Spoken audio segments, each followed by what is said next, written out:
السلام علیکم، N news کے ساتھ میں ہوں نمرہ احمد اور میں ہوں انم شیخ۔ شامل کریں گے اہم ہیڈ لائنز۔ گجرانوالہ میں پی ٹی آئی جماعت کی طرف سے 18 تاریخ کو ہونے والے جلسے کی تیاریاں شروع ہو گئیں۔ جناح اسٹیڈیم کے اندر کافی تعداد میں کنٹینرز لگا کر سٹیج کو تیار کیا جا رہا ہے۔ اسٹیڈیم کے اندر کافی تعداد میں ٹرکوں کو کھڑا کر دیا گیا ہے، جس سے اسٹیڈیم کی خوبصورتی مکمل طور پر تباہ ہو گئی ہے۔ جلسہ کے لیے لائٹ کا مکمل انتظام بھی کیا جا رہا ہے۔ گراؤنڈ میں بڑے بڑے سوراخ کرنے کے بعد لائٹ راڈ تقریباً 5 فٹ نیچے گراؤنڈ میں دبائے گئے ہیں، جن سے پورا گراؤنڈ مکمل طور پر تباہ ہو چکا ہے۔ آئی ٹی ٹی ایس اور باغ یوتھ فورم کے زیر اہتمام مسئلہ کشمیر اور مقبوضہ کشمیر میں ڈیموگرافک تبدیل کر رہا ہے، جس کو کشمیری عوام کسی صورت قبول نہیں کرے گی۔ اسی حوالے سے باغ میں ایک سیمینار منعقد ہوا، جس کے مہمان خصوصی سابق امیر جماعت اسلامی آزاد کشمیر عبدالرشید ترابی تھے۔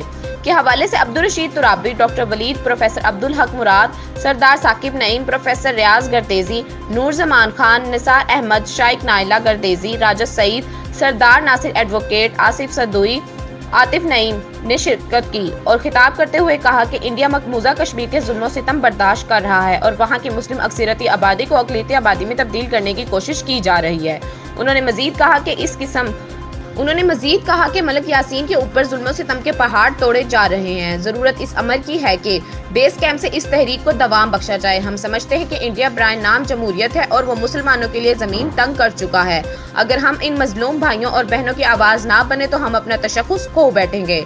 انہوں نے مزید کہا کہ ہمیں نوجوانوں میں انڈیا کے ان مظالم اور کشمیر کی تاریخ کو روشناس کروانا ہوگا۔ انہوں نے مزید کہا کہ ہمیں مسئلہ کشمیر کو خود مطالعہ کرنا چاہیے اور معلومات نوجوان نسل اور خصوصاً اسٹوڈنٹس کو بتانا ہوگی۔ انہوں نے مزید کہا کہ اس وقت سوشل میڈیا ایک ایسا پلیٹ فارم ہے جہاں پر ہم انڈیا کے مظالم اور مسلم اکثریتی آبادی کو اقلیتی میں تبدیل کرنے کے حوالے سے جو کچھ کر رہا ہے پوری دنیا کے سامنے رکھنا ہوگا۔ یو این او اور اسلامک کانفرنس کو مثبت کردار ادا کرنا ہوگا۔ پروگرام میں گورنمنٹ بوائز ہائی اسکول باغ کے طلبہ نے کشمیری ترانے گا کر داد وصول کی۔ مقررین نے اس بات پر فوکس کیا کہ ہم سب کو مل کر انڈیا کے مظالم کے خلاف کھڑا ہونا ہوگا اور اقوام عالم کو مجبور کرنا ہوگا۔ کرم پور امتحانی سینٹر میں میٹرک کے سالانہ امتحان کے دوران پیف اسکول کے 3 طالب علم نقل لگاتے ہوئے رنگے ہاتھوں پکڑے گئے۔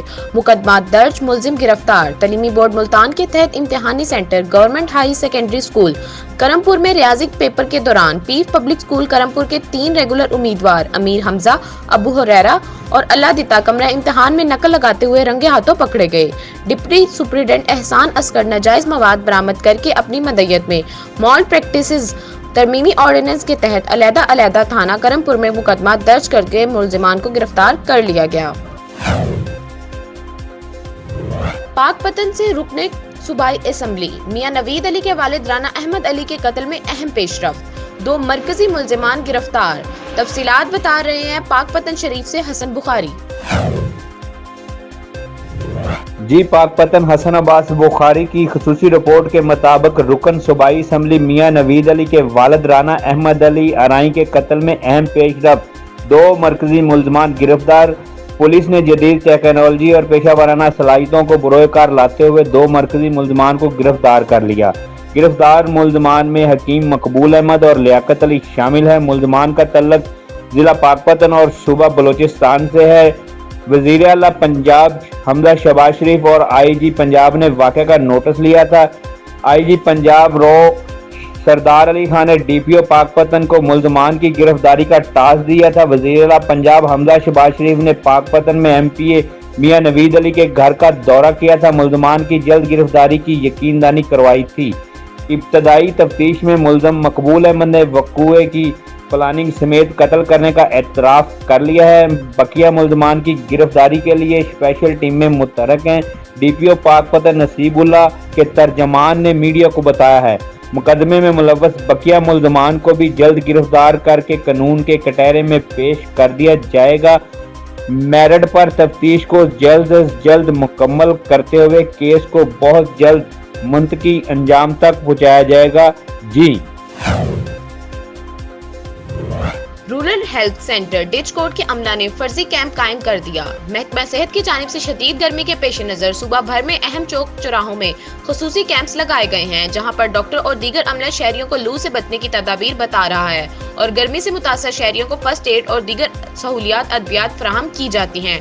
تاہم ڈچ کوٹ میں لاری اڈا چوک پر قائم کیمپ میں رورل ہیلتھ کے مالی کو ڈیوٹی سونپ دی گئی اور صرف 4 کرسیاں اور ایک ٹیبل لگا کر کارروائی مکمل کر دی گئی۔ شہریوں نے کارروائی کا مطالبہ کیا، جبکہ اس سلسلے میں رورل ہیلتھ سینٹر کے عملہ نے موقف دینے سے انکار کیا ہے اور ڈیوٹی پر موجود مالی کا کہنا ہے کہ انچارج ڈاکٹر عثمان نے اس کی کیمپ میں بیٹھنے کی ڈیوٹی لگائی ہے۔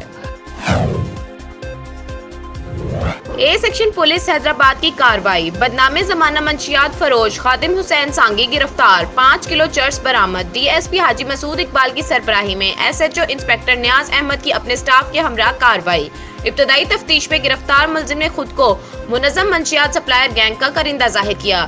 مذکورہ ملزم ضلع کراچی کے مختلف تھانہ جات میں چوری کے 6 مقدمات میں ملوث نکلا۔ سیالکوٹ میں بیٹے نے باپ کو قتل کر دیا، نامعلوم وجوہات کی بنا پر بیٹے نے باپ کو گولیاں مار دیں، جس سے وہ موقع پر ہی جاں بحق ہو گیا۔ ریسکیو 112 نے 43 سالہ سعید کی لاش کو ضروری کارروائی کے بعد ہسپتال منتقل کر دیا۔ محمد بن اشرف ڈسٹرکٹ پولیس آفیسر چکوال کی ہدایات پر پولیس لائن چکوال میں جنرل پریڈ کا انعقاد۔ مارچ پاسٹ میں پولیس کے افسر اور ملازمین کے چاقو چبند دستے سلامی کے چبوترے کے سامنے سے سلامی دیتے ہوئے گزرے۔ Mirza Muhammad Yasin S D P او سرکل نے پریڈ کی سلامی لی اور افسران و ملازمین کا ٹرن آؤٹ بھی چیک کیا اور ڈیوٹی سے متعلق بریفنگ بھی دی۔ Amjad Majeed Bhatti D S P headquarters Chakwal, Abid Hussain line officer Naqqash Ali محرر پولیس لائنز اور Israr Hussain Shah C D I police lines اور دیگر عملہ لائن کے ممبران کی جانب سے جنرل پریڈ کے لیے خصوصی انتظامات کیے گئے۔ این نیوز سے فی الوقت اتنا ہی۔ مزید معلومات کے لیے دیکھتے رہیے این نیوز۔ شکریہ۔